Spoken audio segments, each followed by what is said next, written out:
Hey all, Binks here. Today we're showing you my reaction to Ben Brode's talk at GDC. Make sure to check out the link below to the original video. It was super awesome and it was really cool to hear some insight into Ben Brode and his thought behind creating Marvel Snap.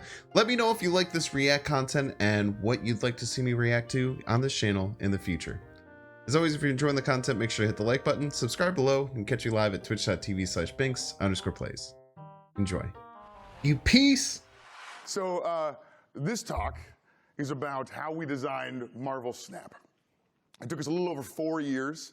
And over the next hour, I'm going to talk about everything we tried, the stuff that worked, the stuff that didn't work, and everything I learned from that process. Mostly about the core gameplay of Marvel Snap. Interesting. And I was going to show you an outline, but instead I'm just going to show you every slide in the presentation. That's it. That's the whole presentation. And as you can see, there's no cute cat images, so keep your expectations low, please. Messed up.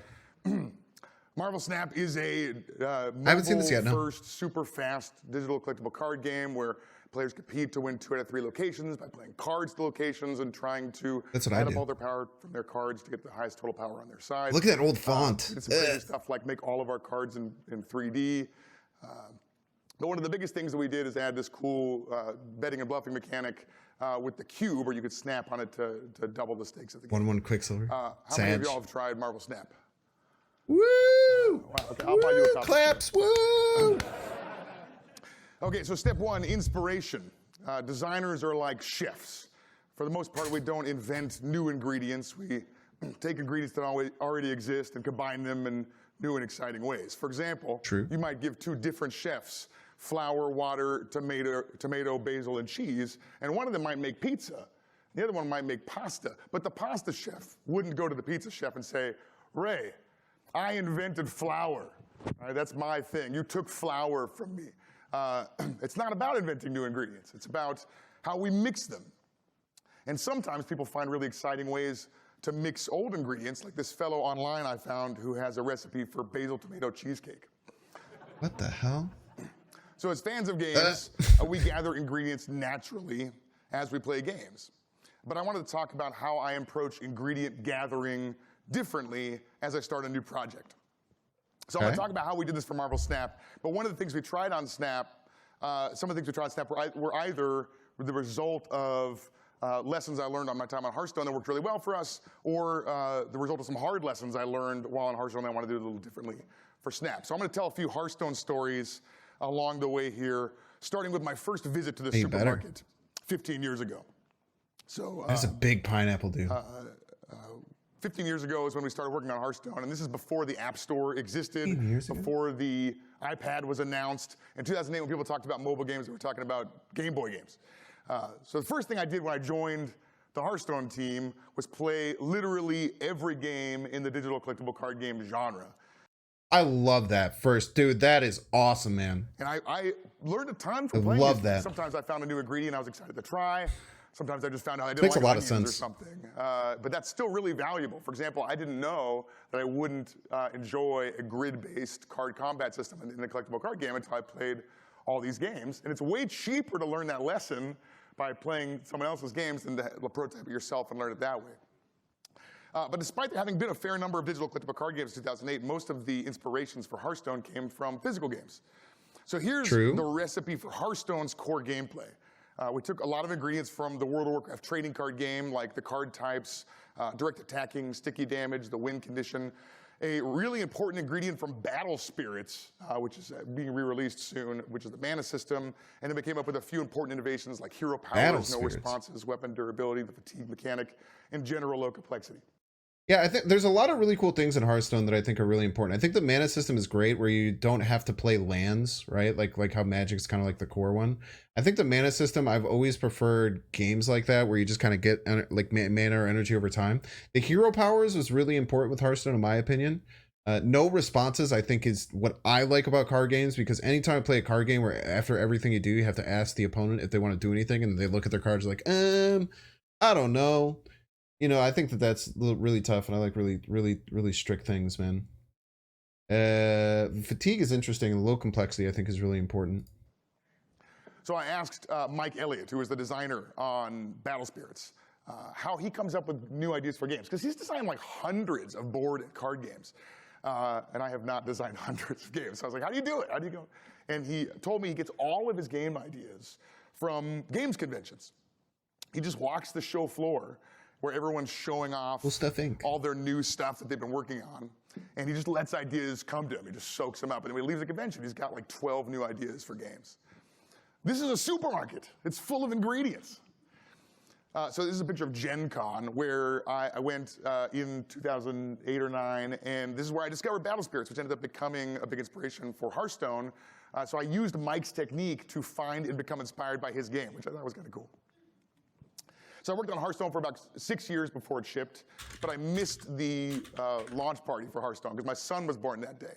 And we hadn't launched on mobile yet, but I got a special build of the game on my phone, and I spent a lot of time playing Hearthstone on my phone while I was holding my son in the other hand.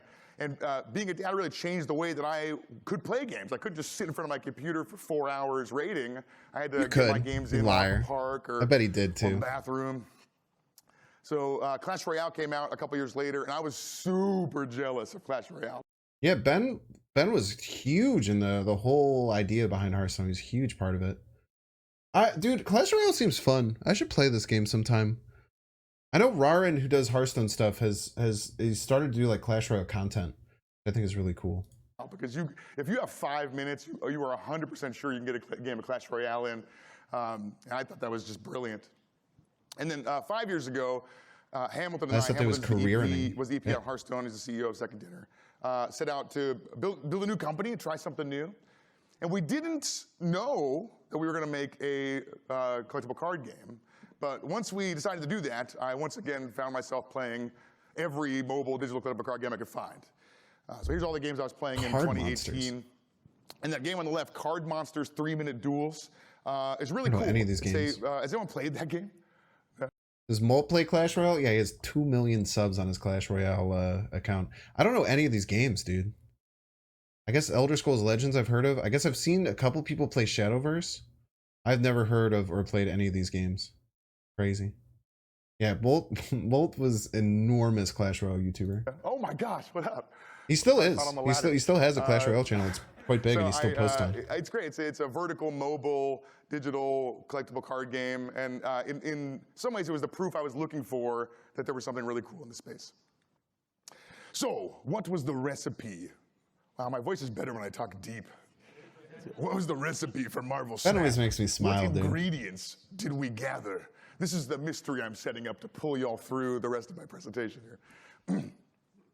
So we had a bunch of ingredients running around in our heads, and it was time to prototype. So this is what the first prototype for Marvel Snap looked like. I'm serious. Okay, so we were sitting around brainstorming game ideas, and Hamilton said, you know, I've always wanted to play a turn-based strategy game with the backgammon doubling cube. And so I booted up Hearthstone, and every turn of the game, Hamilton said, you know, would you double the cube right now? If your opponent doubled the cube, would you concede? And we got to immediately feel the impact of that mechanic without having to build anything. And through those initial playtests, we realized a couple things about this doubling mechanic. It increased the emotional range, right? Instead of just 1 star per match, you're playing for potentially a lot more stars. We spent less time losing, right? In a normal game, if you have like a 5% chance to win, you got to play that all the way out, right? Because you might win.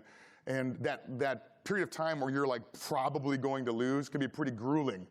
Less time losing is such a elegant way of putting it. It's so true, actually. Like, I love when people snap and I could leave the game. It's so great. You turn it up a bit, it's as loud as it can go. Does it still need a little bit of juice? I can give it a little bit more juice. Give it a little more juice. Like the final 6 hours of a game of Monopoly. But when you're incentivized to bail out because you're going to lose less cubes, you can just leave and you spend less time in that grueling zone. Games that you don't play all the way to completion are faster, obviously. But there was 2 other things that I think had a really big impact that I'm going to dig into a little bit more. So the first is zero sum is zero fun. If 2 players play a game and one of them wins and the other loses, and it is as fun to win as it is not fun to lose, you have created net zero joy. You just moved happiness from one person to another. So we were trying to avoid this situation. There's a bunch of ways to tackle this. The first is bots. It's one of the easiest ways to avoid zero sum because you just have a player who's winning and nobody's losing. So I really like PUBG Rip. Mobile. I've played a lot of PUBG Mobile, and I love that. I actually talk about this quite a bit. I talk about this quite a bit when people ask me about ladder anxiety and ladder stress. Is that a lot of people look at games like this, and I think that this can really, really wreck you if you're happy when you're winning and sad when you're losing. This is why I talk about learning to love losing, learning to be happy with your play even if you lose. Like earlier we had a 50-50 where at the end of the game I was pretty happy about winning, or I was really happy about losing because I still think I made the right call because it was a 50-50. So learning how to, even in the game does really good at doing this with retreating and stuff, but learning in your own mind to think about this, it can really help you improve games. you just your game moved experience. happiness from one person to another. So we were trying to avoid this situation. There's a bunch of ways to tackle. Yeah, I hate bots as well. A lot of people don't like bots. I really dislike playing bots. It's just especially as a content creator, it feels like a nothing, you know? The first is bots. It's one of the easiest ways to avoid zero sum because you just have a player who's winning and nobody's losing. So I really like PUBG Mobile. I played a lot of PUBG Mobile, and the first time I played it, I got first place.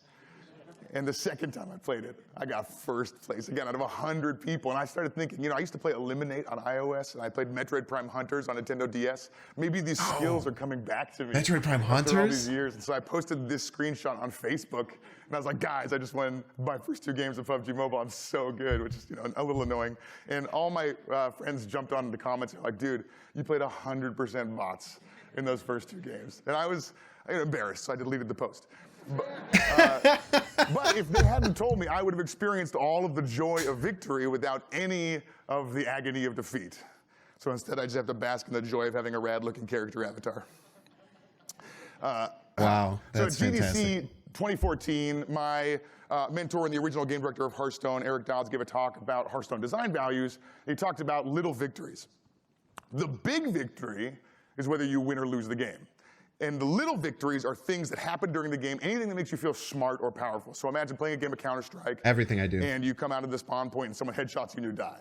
You had no moment where you felt smart or powerful during that game. But let's imagine you're playing a game of Counter-Strike and you run out and you're just blowing up everyone on the enemy team, and eventually you lose, but you still felt like awesome while you were doing it.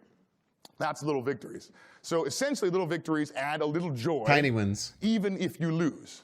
So I went to a little thing. It was like a mental health and just like wellness camp. And one of the things we always talked about was tiny wins. Finding tiny wins every single day gets you through. Find something to be excited for every day. Those tiny wins. Tiny wins. Tiny wins. In Hearthstone, we avoided cards that blow up enemy mana crystals or force your opponent to discard cards because they could potentially create scenarios where you never get to feel powerful. And in Marvel Snap, there's 6 turns. You always get to play 6 turns. You always get to do something. You get to play some of your cards and feel a little bit powerful while you do it. But the cube had one of the biggest impacts on the zero-sum paradigm.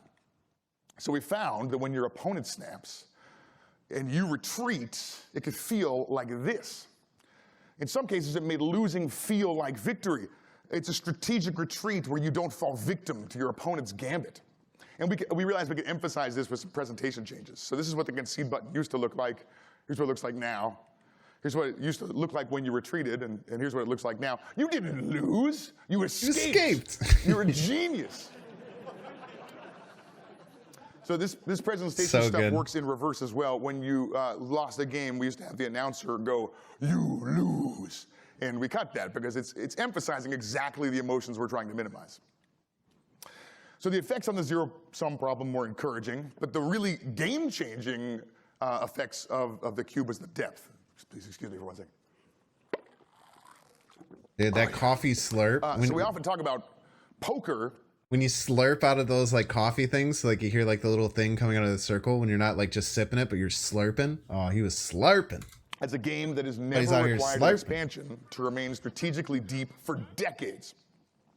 And it's because of the power of betting and bluffing mechanics. Hearthstone with a doubling cube is all of the depth of Hearthstone plus all of the depth of these betting and bluffing mechanics. And we thought, hey, what if we could reduce the complexity of the genre and lean on the cube mechanic to make up for some of the depth that we'd lose by simplifying the genre. So with that insight, we set out to build the simplest card game we could that would allow for us to use a doubling cube.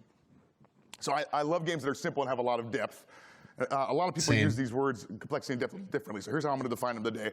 Complexity is the cost you pay before you can play the game. It's the learning you have to do. Depth is the fun part. It's the interesting decisions. So here's a review we got on Metacritic when we launched Hearthstone. And this was a common criticism at the time when we first came out with the game. And I think it's because a lot of people misunderstand the relationship between complexity and depth. A lot of players want deep games. Get destroyed. And it's true that you have to add complexity to add depth. So people see games with lots of complexity, and they assume it's got the depth that they're looking for in a game. But you can add complexity that doesn't add any depth. For example, if we had a rule that says every time you play a card in Marvel Snap, you have to yell the name of your card into the microphone or you lose, that's an important rule. You have to learn that rule, but it doesn't add any interesting depth to the game. I don't know, man. That sounds fun. There's complexity that yields an destroy outsized people. amount of depth. I'd be screaming. We often call mechanics that yield a lot of depth for a small amount of complexity elegant designs. For example, tic-tac-toe is a game that has very little complexity and also very low depth.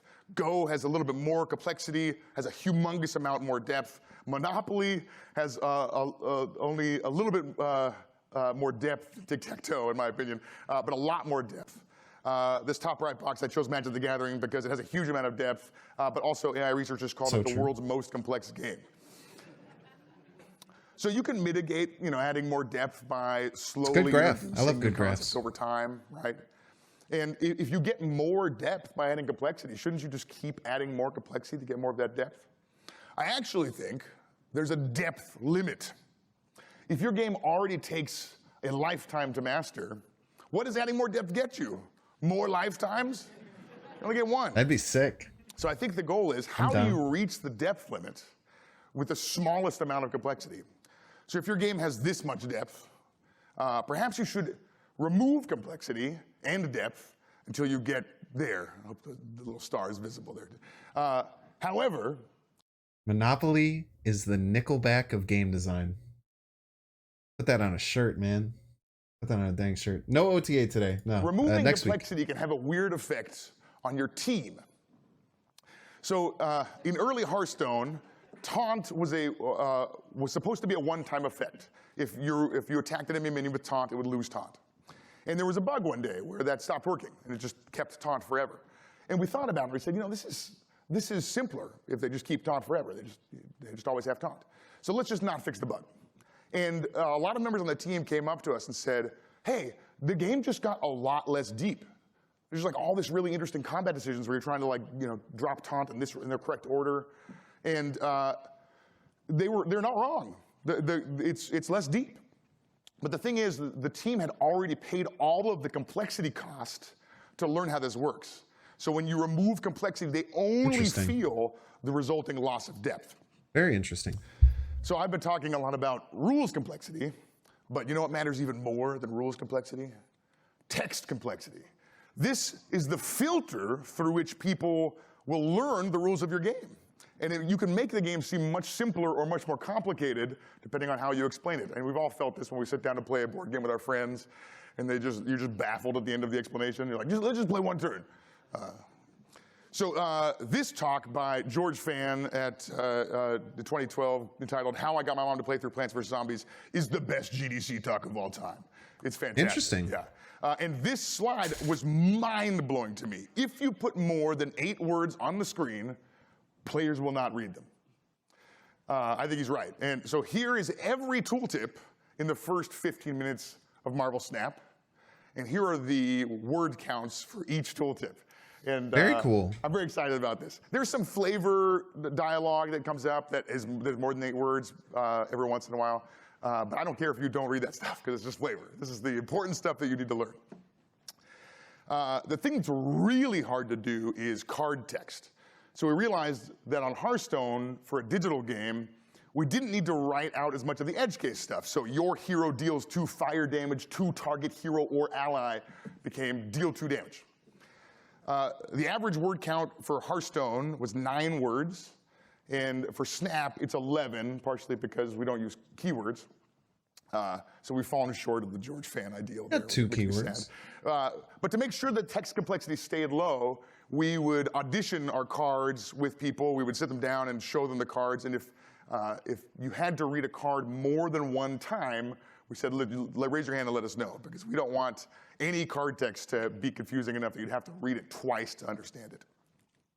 True. So this was our goal. Low complexity, high depth, and the doubling cube really helped us get there. It's easy to understand, it has a ton of depth. However, the simple mechanic of the doubling cube ended up taking a ton of iterations to get just right. So when we played it physically with just paper and a die, we had no limit. You could just double the cube as many times as you want to. We knew we needed to have a little more structure when we moved into a digital prototype. So we said, okay, you can double once a turn, and we'll just throw up a dialogue box that says, hey, your opponent wants to double the cube. Are you cool sticking around, or do you want to concede right now? Dude. Look at this. What the hell is this? Oh my gosh. And it was pretty jarring because it interrupted. You just like have to stop playing your cards in the middle of your turn to process the dialogue box.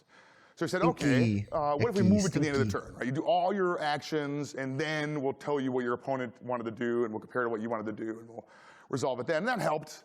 We started to experiment with some stuff like, could we make the betting and bluffing have even more texture? So we added not just the ability to double the cube, but would you also like to mega double the cube? We didn't like the word octuple. It sounds kind of nerdy, so we went with mega double. And this was pretty cool because you could like get them to limp in with a double, or like slam a huge bet with an 8x there. But there was a lot of dialogue boxes, and a bunch of the people on the team like didn't even understand like what are these numbers? Why do I care about all this? Like I just want to play the card game, and you're getting in the way of all these dialogue boxes. So we had what I think was the biggest inspiration in this whole journey, which is what if we moved the double acceptance from an explicit, like, yes, I accept the double, to an implicit acceptance of the double. So we just had the cube automatically double every turn, and we said, hey, next turn, the cube's going to increase in value. Do you want to stick around? And if you do, we're just going to assume you've accepted the double. And we used the term arcadey after we made this change. It feels so much faster. Imagine winning 5,120 cubes a game. So true. This is the Ben Brode GDC Talk from earlier this year, I believe. We got rid of all the dialogue boxes. We loved it. But players missed the ability to hit a button to really project their confidence to their opponent. So we added the ability to tap on the cube to take it from doubling next turn to going to mega doubling to going up to 8x next turn. And this caused another problem, which was if you're playing most of your games for hundreds of cubes, but on turn one, you're only playing for 1 cube and your hand is just slightly less than average, you should bail out, right? Just like only play the games where you have a chance to win hundreds of cubes by having a great hand. So people were conceding on turn one most of the games. We realized we had to bring in the range so that the average cube game and the starting cube game were much closer in scale. So we got rid of all the auto doubling and just let people snap a couple times. Hopefully that would bring it down. People missed having the opportunity to bail out before the game ended. They really liked feeling like an excuse to leave. So we combined all of our approaches up to now. We added 1 auto double at the end of the game, so you could bail out on turn 5 if you want to. We had 1 snap where you could tap on the cube to double it. Eventually we added the snap back, and that's where we ended up. That's how we got there. It was quite the journey. But really happy where they ended up. Why did we call tapping on the cube a snap? And for that matter, why is the game called Marvel Snap? It's because naming is impossible. Oh, they're going to show the board. One of our many brainstorms where we tried to name the game, featuring such hits as Marvel Cosmic Posse. All right, let's see some bangers here. Cube. Oh my, dude, they have handwriting like me. Conquer, Domination, Escapade, Escalate, Orb. It says Orb, Tesseract instead of Cube. Interesting. Victor, Vector, Traveler. Location Fighter, what a terrible name. Power Expanse. Heroes and Villains. Dude, the friggin' Marvel The DC deck builder game. What a lame name. Inception is kind of cool. Smash Up. Isn't Smash Up just the name of the other card game? Marble What If. Shatter. Shatter's not a bad name. Shatter's a very powerful word. Cosmic Conflict. Cosmic Cards. Cerebro. What's we call them? Location Takers. Cards Collide. Marvel all caps orb. Root. We were briefly considered calling the game Infinity Stone, Heroes of Marvel, but we didn't do that. God, dude. So normally I use a naming hack to name things. So this is a frame from an XKCD comic where he talks about two-syllable words where the emphasis is on the first syllable and how much fun these words are to say. Does anybody know what this poetic term is called? No, close. You got it. I don't know how to pronounce it. I ask because I don't know how to pronounce it. So I'm just gonna. I think it's trochee is what I think it is. They're just fantastic. Slammers. Trochees are like the best word type. Does anybody know the name of any famous companies? Just yell them out. Famous companies. Well, not all at once. I can't hear you. Tesla. Ask for that. Okay, I'll just show you their answer here. So Apple. These are all Netflix, trochees. Marvel, Riot, Blizzard, Google, Riot, Facebook, Marvel, Blizzard. Netflix, Lego, True. Tesla, Meta, Intel, Apple, Call of Duty, YouTube. Every word up here is Second a trochee. dinner. And I also believe that what you name your game or company or whatever doesn't matter at all. So what's the first thing you think of when I showed you this word? Was it one of those, right? Some of you is one, some of the others. This one probably most of y'all thought about the one on the left here. And I don't know about y'all, but I never imagined deer constellations or space dollars when I saw this word. Space dollars? You can literally name stuff So whatever good. you want, and people will fill that name in with new meaning, whatever you tell them it Like is. the casserole. In fact, your game's name doesn't even need any real words in it. These are all nonsense words.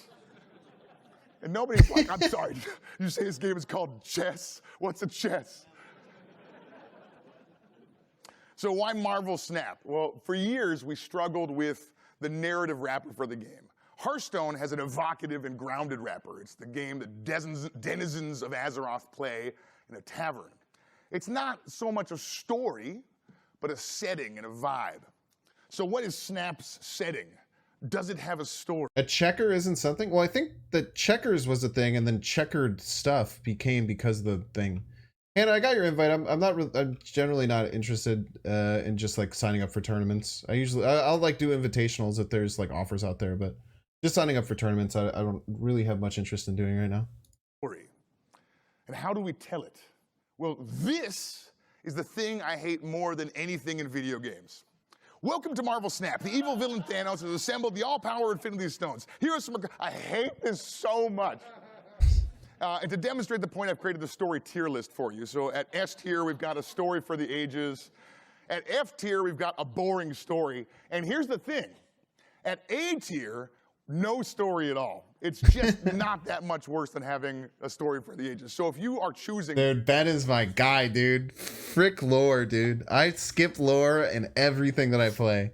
I will try. Like, I'm doing okay with the Tears of the Kingdom. Some of the... Like, dude, I'm just so bad. The moment lore starts to happen, I'm either picking up my phone and looking at it, which is a terrible thing, or just slamming A. It's so bad. Between having a boring story or just cutting all the story out. Cut the story out, please.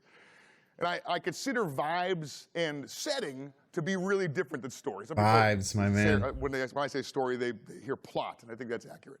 I don't have to understand Street Fighter's story to be able to enjoy it. And the game doesn't even try and explain it to me. They just say, Blanca versus E. Honda, fight. And nobody asks, well, hold on, why are they fighting?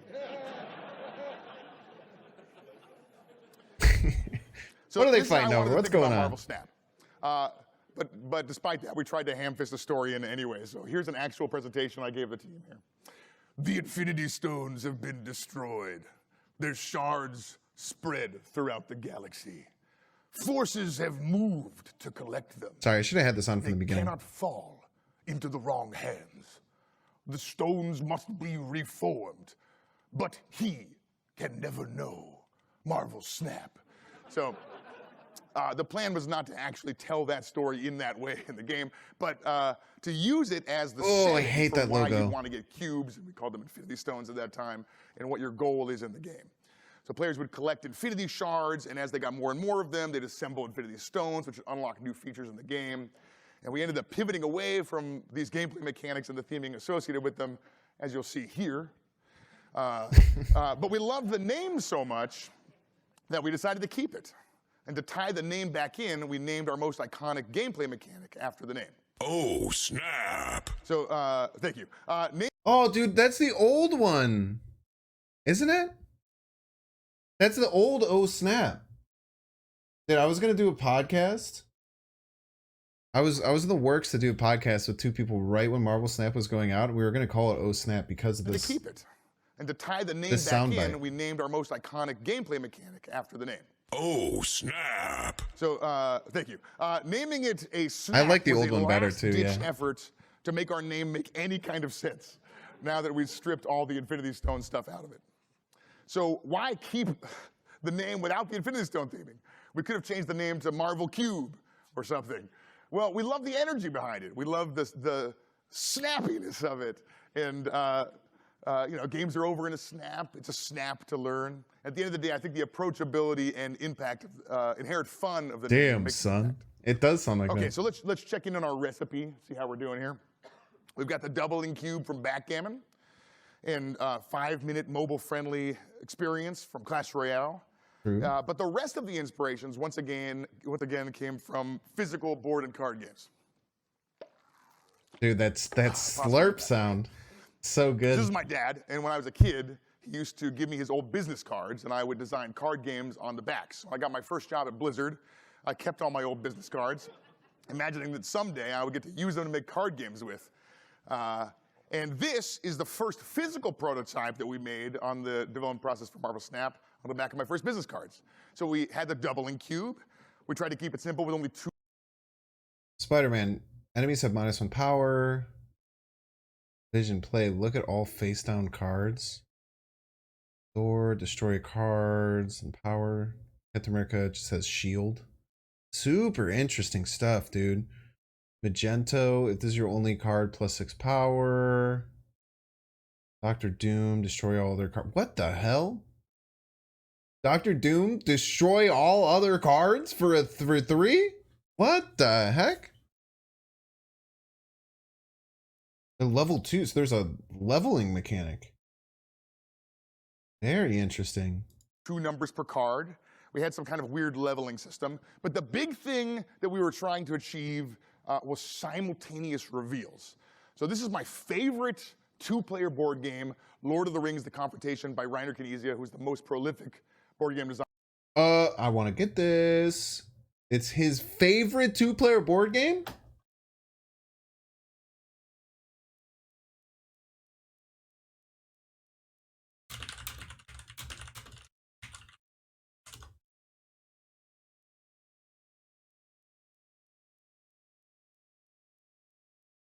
Asymmetrical Stratego-like game themed around Lord of the Rings. Yo, I'm actually super in.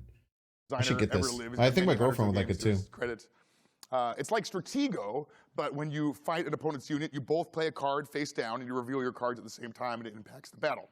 I love the mind games in this game. It's incredible. Cheers to fish. I also love this game, the Game of Thrones board game by Christian Peterson. It also has that same mechanic. When 2 armies fight, you play a card face down, you reveal them at the same time. I also remember Stratego. I have the wooden box Stratego. We used to play it a lot. Me and my friends actually combined Stratego and Risk together, where we would play Risk pieces on a Stratego board. We called it Strisk because it was between the 2 of them. I played a lot of Stratego back in the day. Super fun. I found myself really... This Game of Thrones board game does look cool, but it looks way too complicated for me or my friends. That Lord of the Rings one looks super simple, which is awesome. Drawn to this particular ingredient, and I wanted to experiment with it in card games. So I know this prototype had simultaneous reveals, but otherwise I cannot remember for the life of me how to play it, because we only played it 1 time. And after we were done, me and Hamilton looked at each other and we said, yo, this game sucks. Which was very demoralizing. When you're playing cards simultaneously, you need some kind of context. What do I think they're gonna play? And then you could play around those suspicions. So we need something to start on the board to give you that context. And I should have known that we needed context, because I used to participate in professional rock, paper, scissors competitions under a freeway overpass in Los Angeles. So rock, paper, scissors is totally random, right? What? Pretty boring. There's very little strategy in rock, paper, scissors. What is this video? The thing is that these tournaments, can we talk about you get this 1 really minute quickly? of context. This is a Because I used to real participate video in professional rock, paper, scissors competitions under a This freeway is overpass that is in Los Angeles. unbelievable. So rock, paper, scissors is totally random, right? It's pretty boring. There's very little strategy in rock, paper, scissors. The thing is that these That's tournaments, incredible. you get 1 minute of taunting before the match begins. Hold up. Ben Brode question, Doc. In your GDC talk, there was a video of you playing RPS. Please give us several stories about this. So most people come in character like the Barber or Sergeant Scissors. Same shirt. But Yeah, sometimes he's still people wearing the use same whole shirt. minute man. and go paper, paper, paper, paper, paper, paper, paper, paper, paper, paper, paper, paper, paper, paper, paper, paper. And hilariously, that adds some context, right? Are they telling the truth, or are they trying to double bluff me? So this game, Smash Up by Paul Peterson, Sergeant doesn't have Scissors. simultaneous reveals, but you can play your cards to look. Oh, Smash Up! They're talking about this game. This game is really, really fun. What's really cool is that each faction has its own deck. So there will be like the ninjas, the aliens, the dinosaurs, the robots, right? And at the beginning of the game, you draft 2 of them and you combine the 2 decks together. So like there's you don't have to collect things, but like every time you get to combine 2 different decks together. And this is where the idea for locations came from. This is a really, really fun game. It's a little bit confusing sometimes.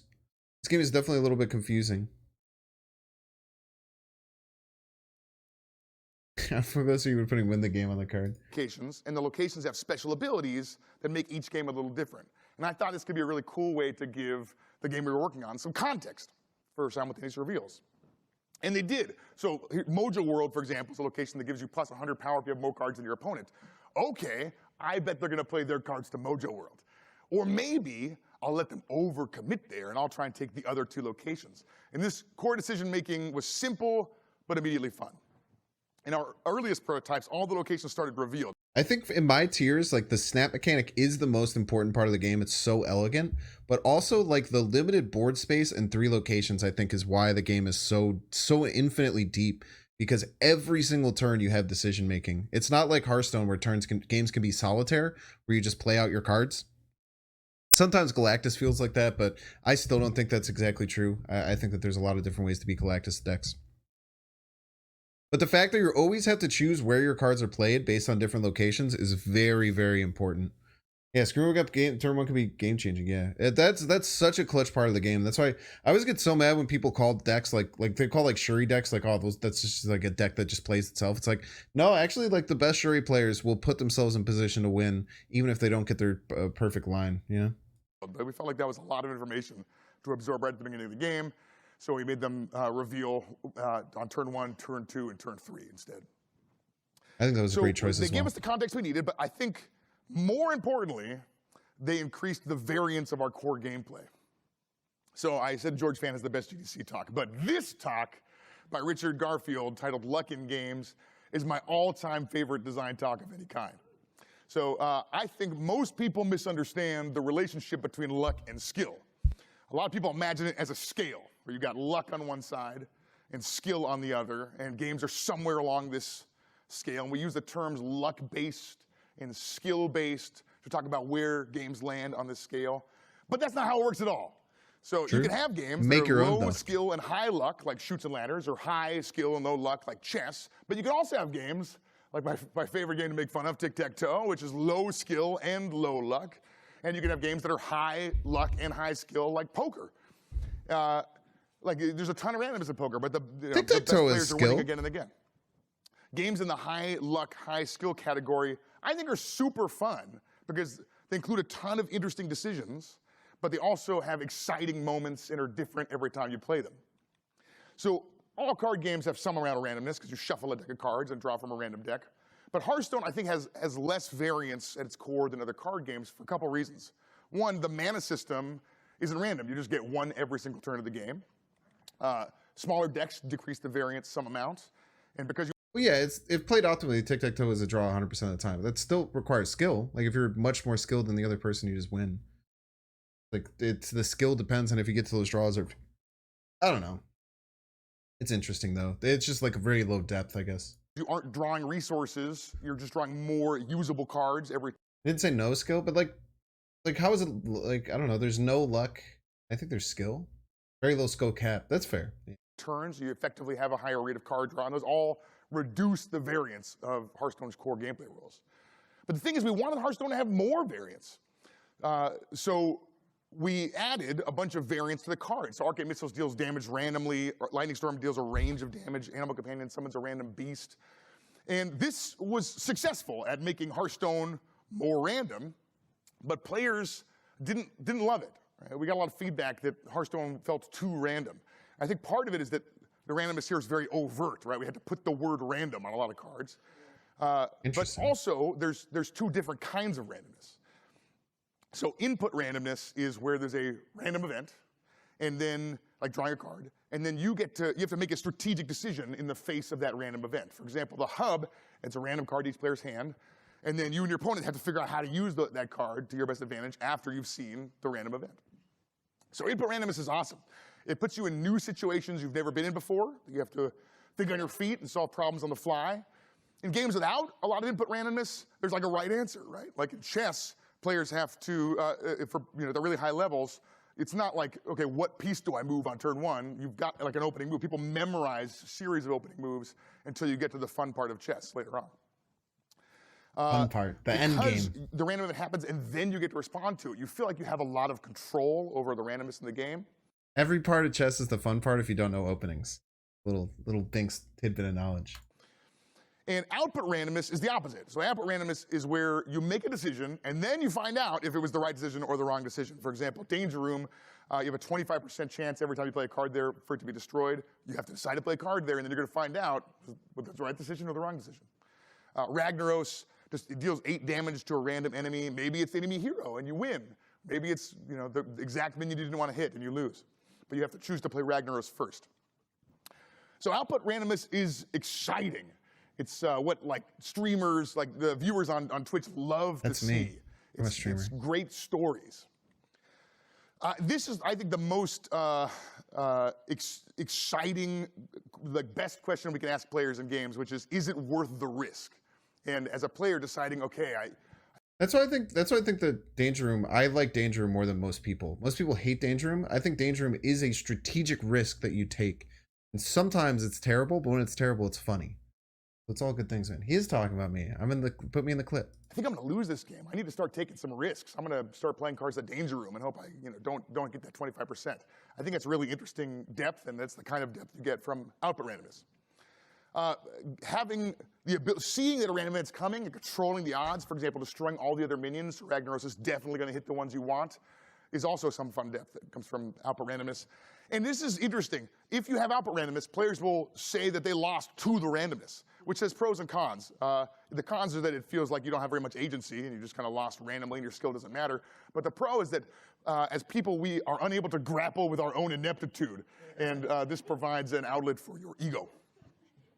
So locations, I think interestingly, are both input randomness and output randomness. And you get to choose which of those you want more of. So if you play to a revealed location, that's input randomness. You got to see what the location was going to be, and then you decide to play a card there or not.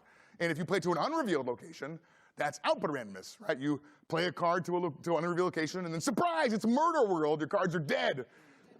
Mistake. You wonder how that 25% is actually calculated? You really want to know? What do you mean?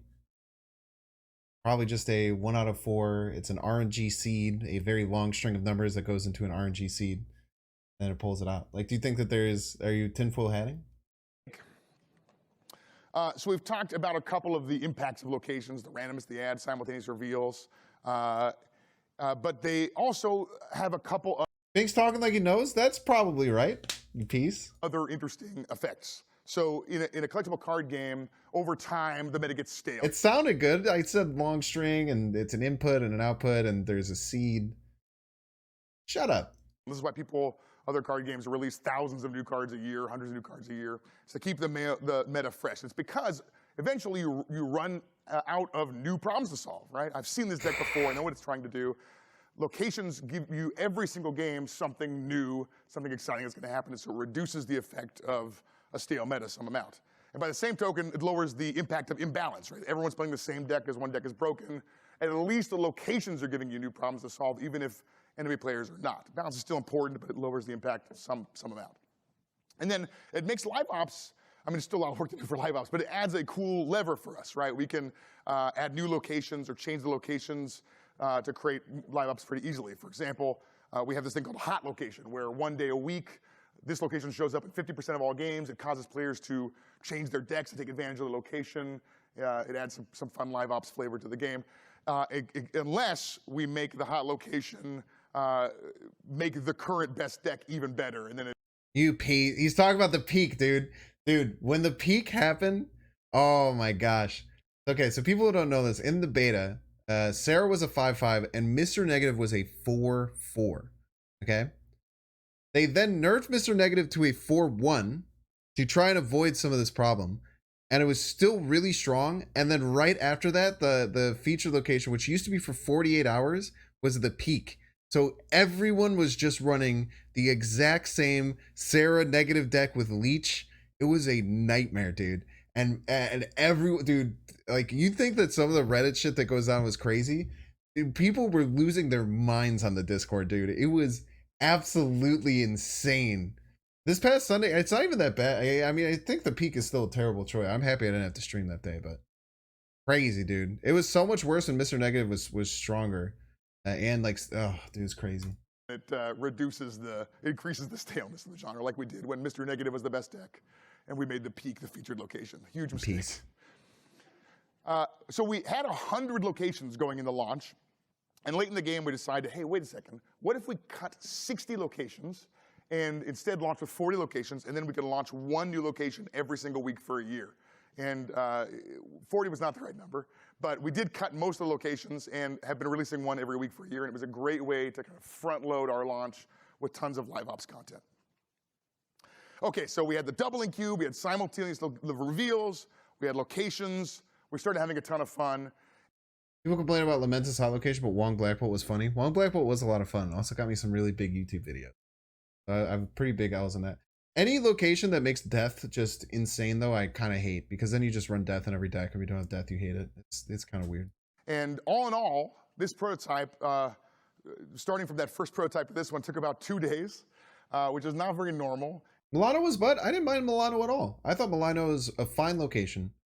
As far as restrictive locations go, a location like Milano, in my opinion, is much, much better than things like the Sandbar or things like Plunder Castle. You're just saying it's a terrible location because you hate all restrictive locations. If you think Milano is a terrible location, it's just because you don't think there should be any restrictive locations, which is an okay opinion to have. But if you're saying Milano is a terrible location, as far as restrictive locations go, that is a interesting and thought-provoking restrictive location. If they got rid of things like Sanctum, Plunder Castle, and Sandbar, and they had more locations like Milano, it would be better. And I think that like restrictive locations are pretty fun. I actually don't mind restrictive locations. It's just about hitting the critical mass where there's too many, which I think they were getting close to, which is probably why they did that OTA where they cut a bunch of them back before they released Milano, which I think was very heads up. Yeah, I think that as far as restrictive locations go, more like Milano, if they're gonna make any more, continue to be smart about like making them more rare the more you add, but make them more like Milano, more like Morag, more like Vormir. Like Morag, Vormir, Milano, really fun restrictive locations where you have to think about it and adds a wrinkle to the game. Sometimes you just don't play there on turn 5. You let your opponent overcommit, then you go for the other 2 lanes. But things like Sandbar, where it's like if you're playing a Patriot deck, you win. Hate. Awful. Plunder Castle. Oh, you're running 6 drops. You win. Terrible. Awful. Awful. Sanctum is kind of okay, especially Sanctum's really rare. There's not too many of them, but it's just Sandbar is so stupid. Sandbar's terrible. And we doubted ourselves a lot. We took a break from this and started trying to design some other games because we weren't sure this was it. But we just keep wanting to come back and play this one. We eventually printed out the prototype instead of writing it on some cards because we were fighting over the only copy of Galactus. And we used this prototype years later to prototype 2v2. So sometimes there are so many restricted locations you can't even play the game. Yeah, well, they just made the change where they made a bunch of them less frequent. And I think that they're monitoring that. Where sometimes it does lead to like really bad play experience, but I think after the frequency change, it actually helped it quite a bit. 2v2 is just 5 locations, and your team has to win 3 out of 5 of the locations. That's Ellie. It was really fun. We wouldn't have been able to do it easily without the physical prototype, I think, because it's hard to prototype digitally. Now, I'm not saying we're ever going to do 2v2. It's just something we were experimenting with, but I'm glad that you like 2v2. I am not interested in 2v2 in the slightest. I think that if they put their resources into 2v2, it's taking away from things that I think would be a lot better, in my opinion. But if you're someone who thinks that 2v2 is really exciting, I think that that's cool, and hopefully if they do it, it's really good for you. But I personally think that it will not get done. No one will play it. It'll be like 5% of the play rate of one, probably like less than 5% of the play rate of single. So if they put a bunch of resources into that, that's resources that they could be putting into draft mode and enhancing conquest mode. What's up, Dexter, Snapster? How you doing, man? Have you seen this this video yet? I'm very excited. This is very good watching. But it was fun. It was fun to try. Okay, so here's the full recipe for Marvel Snap. We have the doubling cube for backgammon, simultaneous reveals and mind games from Lord of the Rings and Game of Thrones, locations with abilities from Smash Up, 5-minute games for Clash Royale, and a few, I think, really impactful innovations, 6-turn games, 12-card decks, and I think for the first time maybe in a collectible card game, only 1 card type, which means there's like no card types, right? It's not even a thing. Yeah, maybe 2v2 content would be kind of crazy. Maybe it would be kind of cool. I've also thought about, if anyone's ever heard of hand and brain chess, essentially 2 people will play chess together. The first person says the name of the piece, and then the second person chooses the piece to use. So they'll say pawn, and you're going to choose any of your pawns and move them. So like hand and brain snap sounds pretty fun for like a co-op, right? Where let's say I'm playing with, let's say Dexter, just because he's here. Me and Dexter are playing, and we're playing a deck together. And the only information I can give him is the cards to play, and then he has to choose the order in which locations. You guys watch that? So these innovations were impactful, but it's not clear to me that your game needs any innovations to feel fresh and exciting maybe. And unique. For example, I think if you asked players of Marvel Snap, what are the top 3 fresh things in Marvel Snap? I think genius idea. Don't stroke my ego like that. That's not no one's. Everyone loses when you stroke my ego that much, but I appreciate it, Con. None of the innovations would be on that list. So with the basic core gameplay figure, I will actually suggest that to Ben, though. I think that could be fun for our next thing. The only thing is that limits banter a little bit. So I'll have to think about that, because I think that the best part of our co-op wasn't the gameplay. It was us talking. I went back and like watched the whole thing, and I was laughing the whole time. So maybe because it limits banter a little bit, maybe we'll play a game or 2 of it. Would be a lot of fun, but I don't think we would do the whole time. Figured out, it was time to move to our digital prototype. And here's the first digital prototype. We were prioritizing moving fast, so I think it took about 2 weeks to make. I don't know how to do any networking stuff, so it was a hot seat prototype. We both could play on the same screen. We played a bunch on the iPad. This is a big iPad, but it looks bigger. That's my son's 4-year-old hand there, so it scales off. So we tried to make this stuff super easy to change, so we could essentially figure out all of the right number for all of the levers in the game by brute force. So we tried 6-turn games, 5-turn games. We tried skipping turn 1, doing turns 2 through 6. We tried 3, 4, 5 cards in the starting hand. We tried 9 cards per location, 6 cards, 3 cards, 4 cards per location. We tried it all. So everything up to this point was done while the studio was just 2 people, me and Hamilton. Not that we had all that much stuff. We'd scribbled on some cards and spent a couple weeks on a prototype. But I think having the smallest team possible really allows for a dramatic pivot. Because you spend less time explaining the vision and getting buy-in from a large team. So in my first year on Hearthstone, the team was about 10 people. And Blizzard came in to a meeting one day and said, hey, we're going to take all of the engineers and we're going to move them on to help ship StarCraft 2. We're going to leave about 3 people left on the team. And we were pretty sure the game was canceled. We just thought, oh, that's got to be it. They're never coming back. The people left on the team were Ben Thompson, the art director, and Eric Dodds and I. And Eric Dodds was the first Dude, Young designer. Brode, dude. Young Brode. Oh, dude. Young Brode is such a vibe. Young Brode, dude. Look at this is such a vibe, dude. Holy. Yeah, Ben was talking about how his voice was completely shy. I can't believe he was able to do it because he doesn't sound too bad. It's a little rough, but it doesn't sound terrible. Dude, the young Ben, man. Young Ben. This dude was killing it. They had a feature where you can tap on the cards and while they're on the board and their effects happen again, like how you can mess with the board in Hearthstone. Interesting. At the time this happened, there was a ton of momentum. Yo, he does kind of look like Ryan George, no cap, dude. You guys don't know Ryan George? He does the pitch meetings, which if you're a movie liker and you like to make fun of movies, pitch meeting is incredible. Also, if anyone wants to go down this journey with me, if you're a Twitter user, there's been a bunch of shit about The Good Doctor. The Good Doctor is this show about a high functioning autistic surgeon who leaves like his little tiny town and goes to work at like a San Diego hospital, and there's a bunch of crazy characters in it. If anyone wants to go down this rabbit hole with me, I watched the first episode last night and I finished it this morning.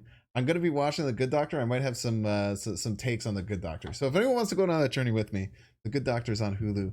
If you want to join in, I don't know if it's great, but it is absurd, dude. The first 10 minutes of that show are a damn trip. Sorry, we'll get back to the content. Another direction. We were working really hard on basically some other project, and when this happened, it allowed us to be really flexible and experiment quickly and try crazy stuff. And the rest of the team wasn't totally gone. They were around for play tests and some conversations and stuff. But essentially, at the end of the year where those team members came back, we had the totality of content. Hearthstone's core game figured out and prototyped. Once a team gets really big, turning the ship becomes way harder. So late in the game on Marvel Snap, we had a really big pivot where we changed all of the theming and got rid of some currencies. And the team, after this... My man said they got rid of currencies. Oh, Ben Brode, you're my boy. I hate currencies. The moment Ben Brode left Hearthstone, they added like 3 more currencies, and I wanted to break something. It almost kind of made me stop playing the game is when they added 3 more currencies. It gets me so mad. They still have 3 currencies in Marvel Snap, but that is like half as much as a lot of other ones. At this point, I've been giving feedback that they were worried that we hadn't really locked down some of our meta progression stuff just yet. There was a lot of change. And so I knew that this pitch to change stuff was not going to go down easy necessarily. And so I met with everyone on the team individually to walk them through the pitch, give them the opportunity to ask questions, make sure that they felt heard. And it takes weeks to manage this kind of change management. And even the idea of having to do this adds a huge amount of friction to deciding to make a pivot. I think the worst thing you can do early on is not pivot when you should, because you miss the opportunity to... I've seen some House when I was younger. It's crazy that dude has a super thick Australian accent. The guy from House. Yeah, kind of a similar idea, but I guess House is kind of like an asshole. I don't know, it's weird. Maybe do something great. So eventually we did end up adding some more folks, and here's our first 2 devices that our chief production officer, Young Woo, got working. Apparently he was a secret back-end server engineer, which was a delightful surprise. He's you British? can see we started with 9 cards per location here. We were experimenting with 5 turns. We tried some wild stuff like a left versus right approach to locations to see if we can get that like face-off battle feeling going. Our art director, Jamaro Kindred, began to pretty up the game a bit, and we felt like we were cruising forward on our prototype, but we ran into a snag. Yucky. I think every other card game has had cards that say stuff like... Hey, Helicarrier was a location, not a card? See what the hell that says? Destroy target creature, things like that. We had a bunch of cards like that. And on Hearthstone, I think we had a great UI for this. You drag a card out, an arrow attaches to your cursor, and wherever you move your cursor, the arrows, so you know you're in targeting mode when you drag a card out that requires a target. And to cancel the battle cry, you tap on the card or just tap on any card in your hand. But on mobile, once you... Chill Binks, they're just low fidelity prototypes? No. I will call something stinky when it is stinky. Drag a card out. We have nothing to attach a cursor to. So you just don't know that you're in targeting mode. People kept tapping back in their hand to play another card and canceling the battle cry. It didn't work very well. It was fundamentally broken on mobile. So we had to build a whole new UI. The screen darkens and desaturates to let you know you're in a new mode. The potential targets are lit up in color. They float above the board, and you could tap on the target you want. So I think this flow is just much worse than the PC flow. But it's not like we could just remove targeting for the mobile version of Hearthstone. So when we started to run into these issues in Snap, we said, hey, what if we just get rid of targeting altogether? In reality, every Marvel Snap card requires a target. You have to target the left, middle, or right locations. So essentially, we were asking players to choose 2 targets when cards required a target. And we realized that we could imply the second target from the first target. So here's Electra. She used to target any one-cost card.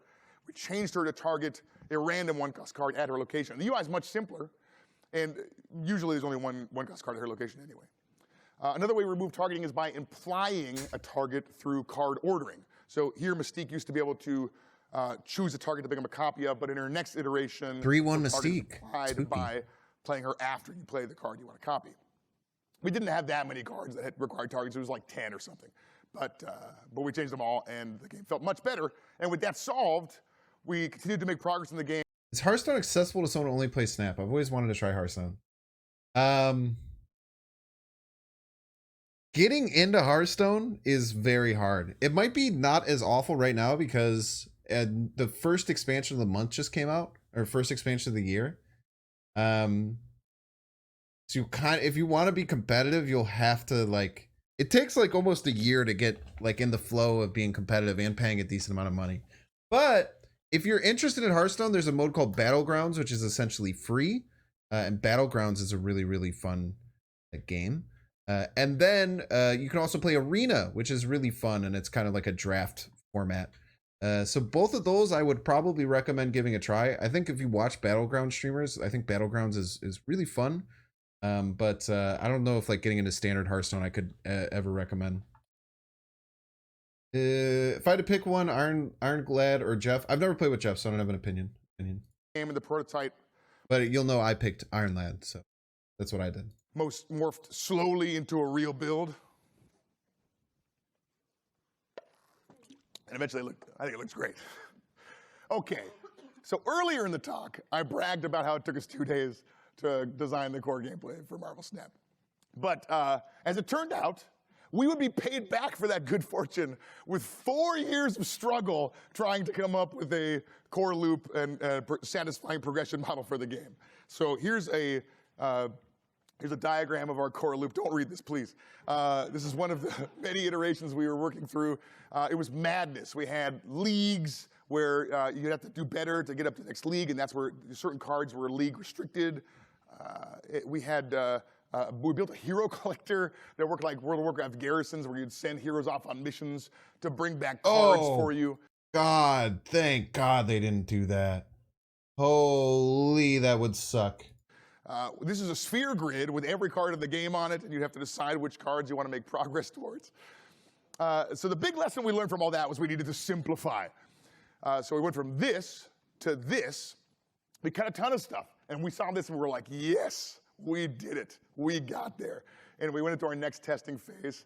And unfortunately, it was still wildly overcomplicated. We had these leagues, but we pasted over the problems we were having with these bizarre theming changes, with Infinity Stones. We had a buy-in. You got to choose the stakes of the game before you went in. We had this weekly rank. Here's a shop. They cut too much now. We can't unlock cards at all. Yeah, I have them all. Where you could just buy the cards you wanted directly, and they rotated every day, which means after not that long, the only cards remaining are the cards you definitely don't want to buy. This didn't work at all. And so we went from this in 2020 to this. And this is what we shipped with. The difference between Hearthstone and Snap, though, is I feel like you could be a free-to-play player in Snap is much easier than being a free-to-play. Like a competitive free-to-play player in Snap is very easy, honestly. After just a few months, you can have like a couple of really competitive, viable decks. But yeah, if you want to whale and try everything, I think Hearthstone might be cheaper than Snap. It's just like interesting. It's just very like mobile versus like PC, like mobile versus like OG version. And there's like the dusting mechanic. So there's lots of different things you can do. I always feel pretty dumb when I spend so much time like analyzing a design problem and I'm like, aha, the answer is to add more complexity, only to realize that the answer was to simplify and remove complexity. But this quote from Pascal makes me feel better. I would have written a shorter letter, but I did not have the time.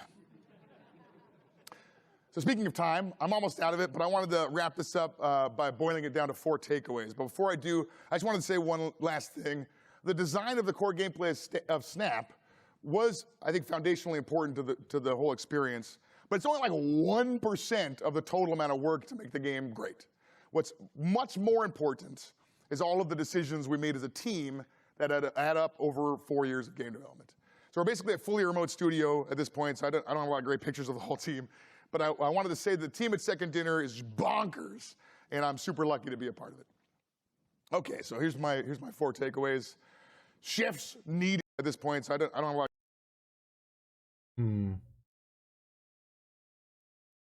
We've talked. Johnny Guns isn't on here? Guns might come later. Oh, here's Johnny. This is Johnny, right? This is Johnny. Good old Johnny Guns, dude. Whenever we queue on ladder, he talks so much shit to me on Discord. It's hilarious. Only if he wins, though. He doesn't say shit if he loses. Can't see your cursor? Oh, yeah. Doing it on the wrong thing. Here's our boy John. A lot of great pictures of the whole team, but I wanted to say the team at Second Dinner is bonkers, and I'm super lucky to be a part of it. Okay, so here's my 4 takeaways. Chefs need ingredients, so stock your pantry. Dylan Brooks some more. Be the speedboat until your direction is clear. Embrace randomness, input or output. And simplify, even if your team hates you. All right, that's all I got. Thank you so much. I appreciate it, everybody.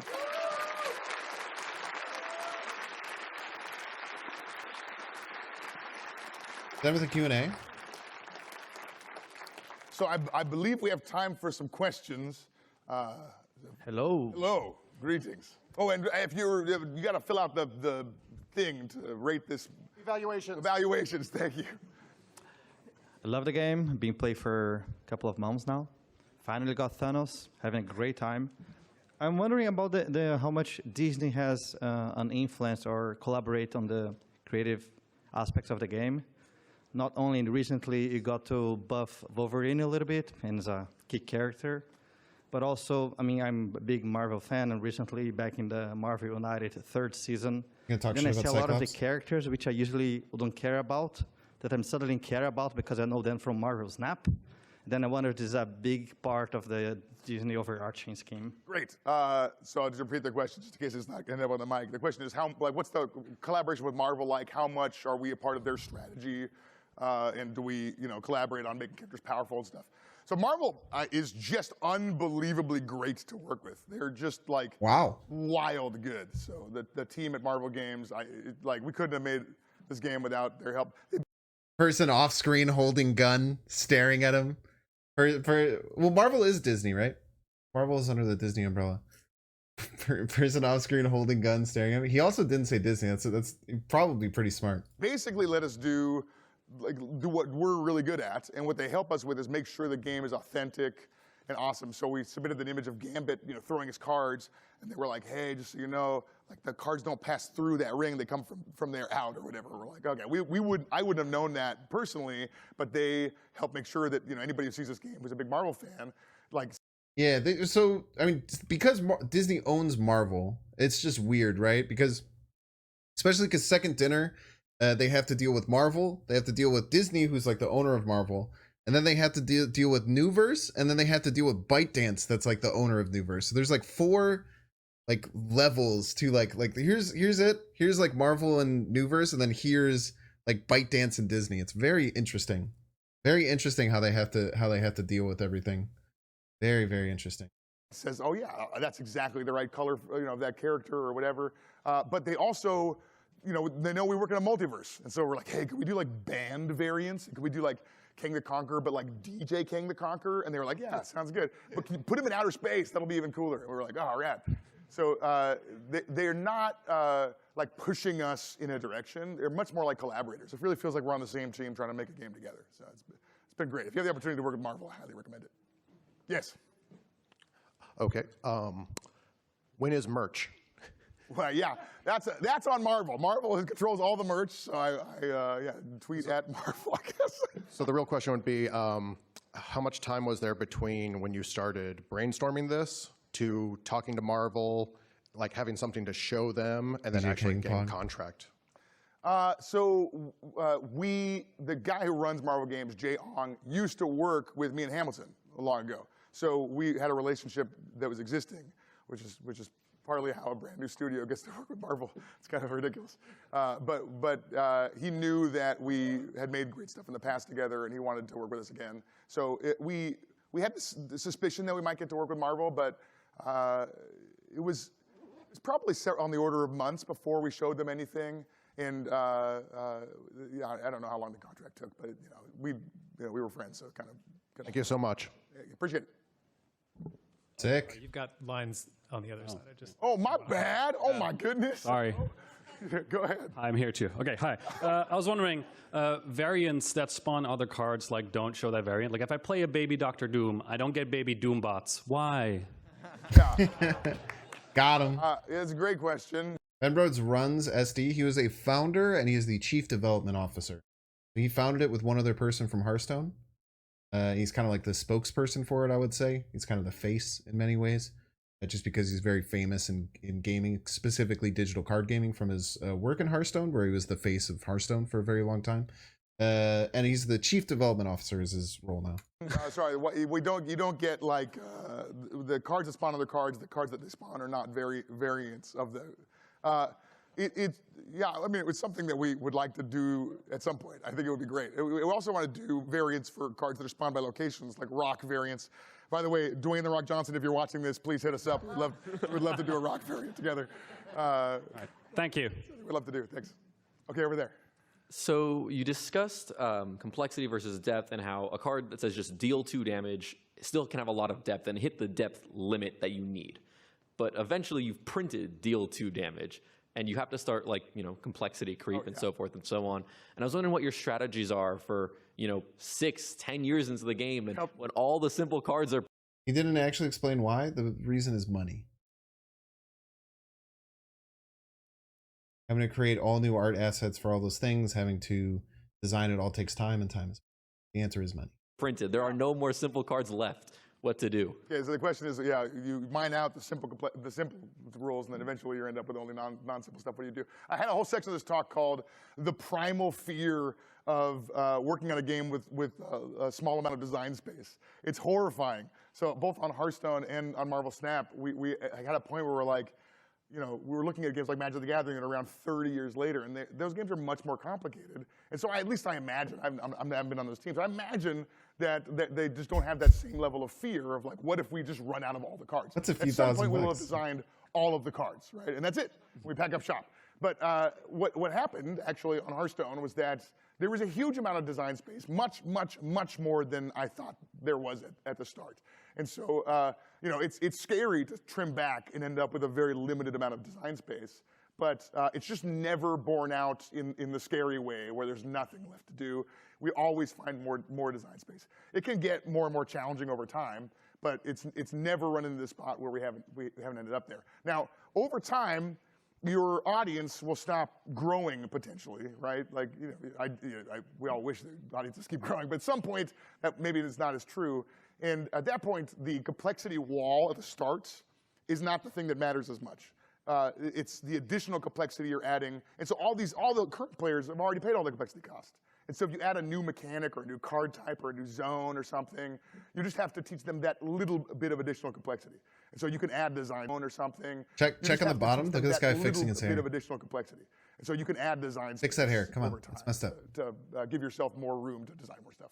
Thank you so much. The zone or something. You just have to teach them that little, a new mechanic or a new card type or a new zone or some players have already paid all the complexity cost. And so if you add a new Doing so much work on the hair, dude. All the current players have already paid all the complexity cost. Look at all this hair work. Add a new mechanic or a new card type or a new zone. So much hair work going in. You just have to teach them that little bit of additional complexity, and so you can add design space over time to give yourself. Got a hot date after this. Sorry. Thank you so much. I always love noticing weird little random things. Most mobile games, including Hearthstone, they're horizontal, right? At what point did you decide to use a vertical orientation? What design space did that open, or did you just do it so I could play while I'm driving or holding? Yeah, right. Please don't play Marvel Snap while you're driving. The question is, when did and why did we decide to do vertical orientation? I think we really wanted to make a mobile-first collectible card game. Right? Most other collectible card games that are on mobile feel like or are. One's in chat if when you're playing on mobile, you're happy it's vertical. Two's in chat if you wish it was horizontal. One's if you like that it's vertical, and two's if it's horizontal, specifically for when you're playing on your phone. Ports of same PC card games, and we thought this is just one of the best parts of it. To be the best mobile collectible card game. Not a single two. I think we wanted to start vertical, so we just always started the whole game with that kind of as a design constraint. You'd like choice? That's fair. But maybe when they change the full screen UI, there will be some choice, but I kind of doubt it. And tried to make sure that every one easier to use while driving. That's a +2 right there. That's a great answer. It's a fantastic we tried answer. some weird stuff like we weren't sure if we could fit all the locations on the screen, so we had like a carousel of locations you could swipe back and forth between, and that we didn't end up going that direction. But we were that committed to a vertical display. Thank you, appreciate it. So I have a question about like the simplicity of your text on the card. So like how to fix the issue of being some misunderstanding when the text is short, because like sometimes I don't really understand the whole mechanism. So I need to like try so I can know the like real mechanism, because like the other cards like putting their like extreme circumstance on the card, but you're not using this. So like how you address this issue of like possible misunderstanding. Yeah, so the question is about what you do when there's a clash between wanting short card text but being clear and making sure that people actually understand what you're saying. It's interesting. There's a bunch of cards, I think it was called Shadow Madness in Hearthstone, which says take control of an enemy minion like this turn only. And what it doesn't say is that it gives the minion charge, right? If you took control of an enemy minion, you wouldn't normally be able to attack with it. But the fact that it's only for this turn, it's obvious that you must be able to attack with it. And so we just kind of left that off the card. There's some types of designs where you can just say, look, this is like a little bit, we don't explain everything, but like you can just try it. And you'll learn after the first time. And ideally, the thing you get dumpstered by Combo Priest, have him take your like 1/4, lower the attack, like flip the card like twice and hit you in the face with 32. That you like the best scenario for you is the thing that actually happens. We often, when showing people cards and they ask a question like, "Wait, I'm not sure about this edge case," we say, "Well, what do you think is going to happen? What's your suspicion?" And we would write it down. And if the suspicion is the correct thing, it might be worth it for us to have less text, because they would like, I'm not sure, but I think it's going to do this. That was good enough for us in a lot of cases. But yeah, if the answer was they got the wrong thing or they couldn't guess, we would try and rewrite the card, even if it meant adding more text to it. So it's like follow the intuitive stuff, right? Well, sorry, what was that? Like follow the intuitive thought? Like yes, right. We try to make it intuitive, exactly. Thank you, sir. Thank you, appreciate it. Thank you. I have so many questions, but I do want to ask about Fatui. You talked about how a lot of design is going into how to minimize the zero-sum game, and also like using things like bot to increase like player satisfaction. So I'm wondering like what are some design iteration or choices that went into like the first-time player experience to make sure that players have that sort of satisfaction, and how that impact, like what kind of cards they get when they first play the game, and what like if they're going to see any bots, etc. Yeah, so I basically for both the Hearthstone. Bots barely affect me. I don't know. I'm getting really good. Maybe I'm going to start seeing bots. Don't get to 300 like a weirdo. First time user experience. Oh, sorry. The question was how do we make sure that Fatui is awesome, especially with a zero sum component.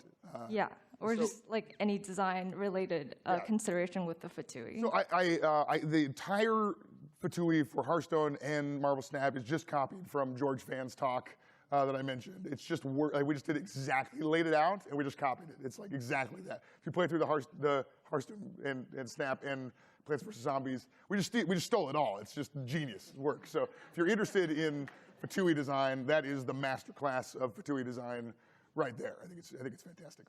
Thank you. Yes.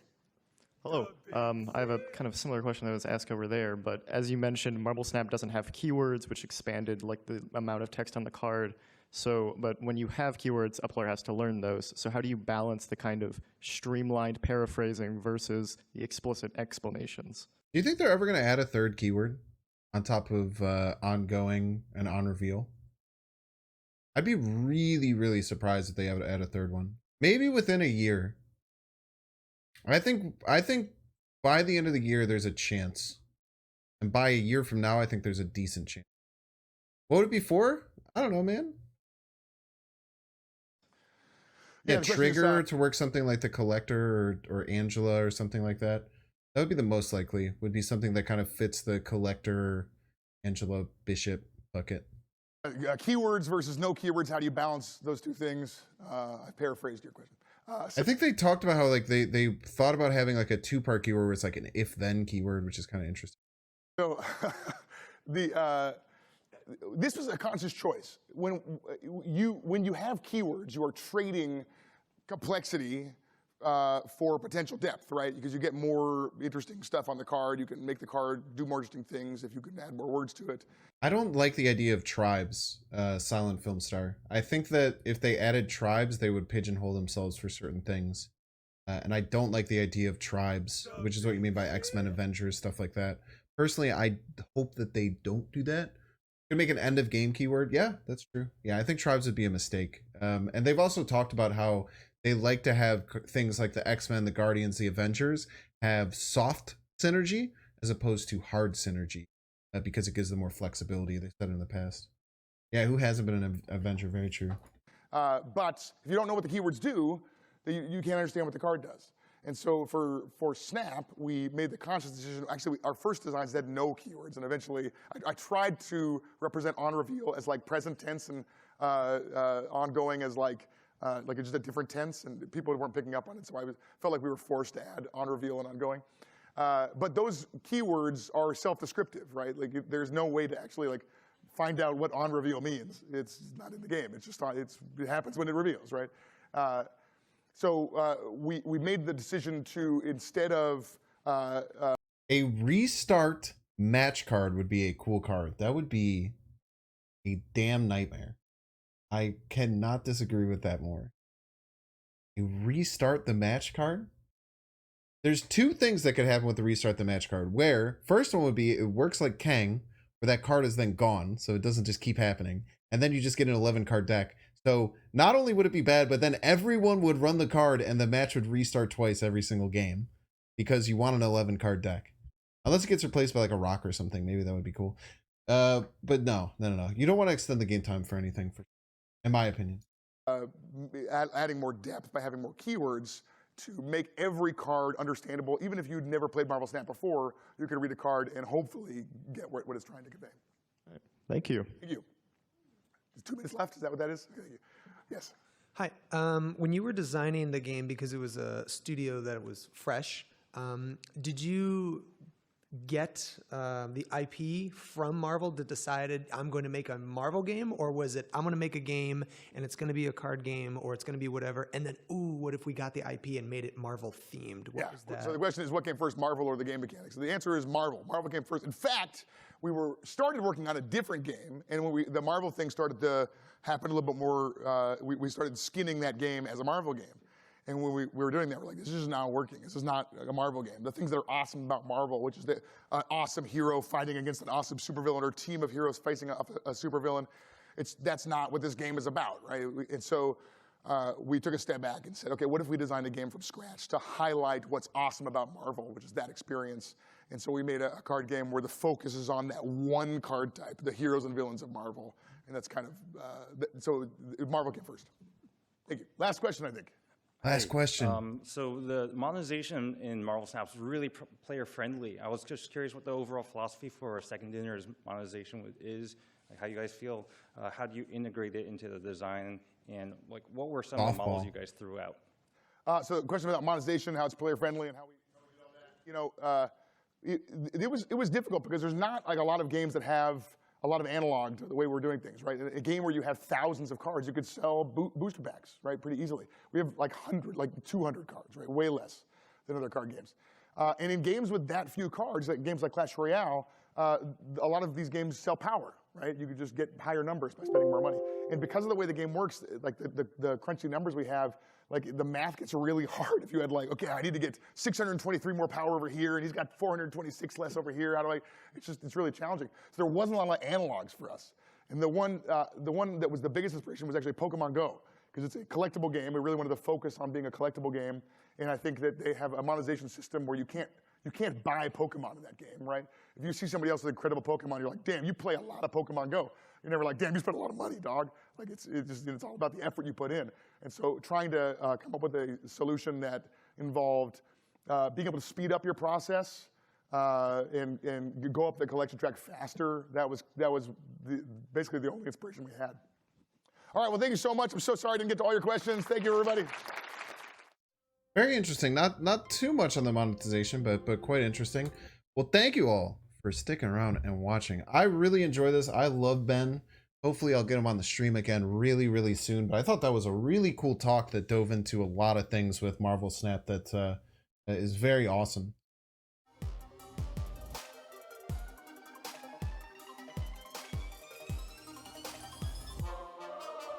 Make sure to subscribe.